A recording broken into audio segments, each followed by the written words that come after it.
looking at now is poem number 4, and this one is called Composed Upon Westminster Bridge. Okay, so it's kind of a bleeding obvious thing. It's like a who's in Grant's tomb. Where'd you write this one? Well, on Westminster Bridge. And I'm not really just kidding around about that. That's actually one of the questions that may show up on your test. Where was the poet standing when he did this? Okay, so step 1, let me show you what we're talking about. This is a picture of the Parliament building in downtown London. You're familiar with Big Ben. It's called the Clock Tower. The bell itself right inside here is actually what's known as Big Ben. But I show you that to show you this. This bridge is Westminster Bridge, okay? It actually, you'll see another one very similar to it called Millennium Bridge. There are many roads, bridges across this large river in the Thames, but this one leads straight into Parliament. Okay, that's the bridge we're talking about. So use your imagination and imagine we're standing on this thing in the crack of dawn. Okay, the sun is just starting to rise, and there's fog going across the river and across the city. Okay, that's what I want you to try to remember while we're doing this.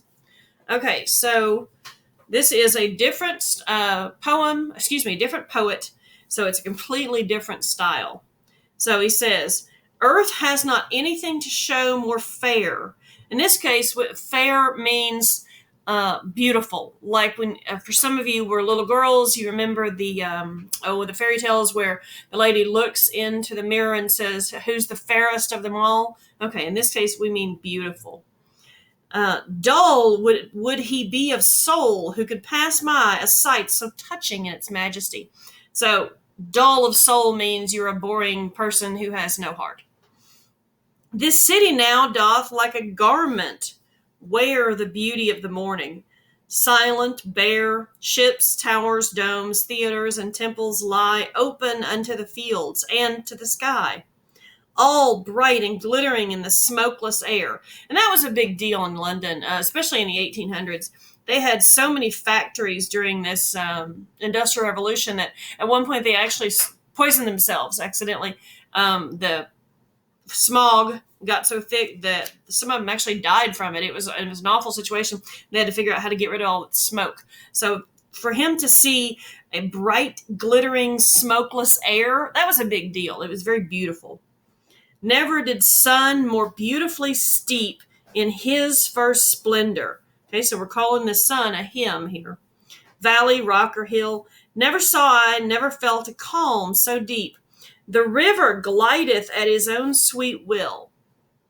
Dear God, the very houses seem asleep, and all that mighty heart is lying still. Okay, so I've gone through here and underlined some things specifically because I want you to tell me what am I underlining.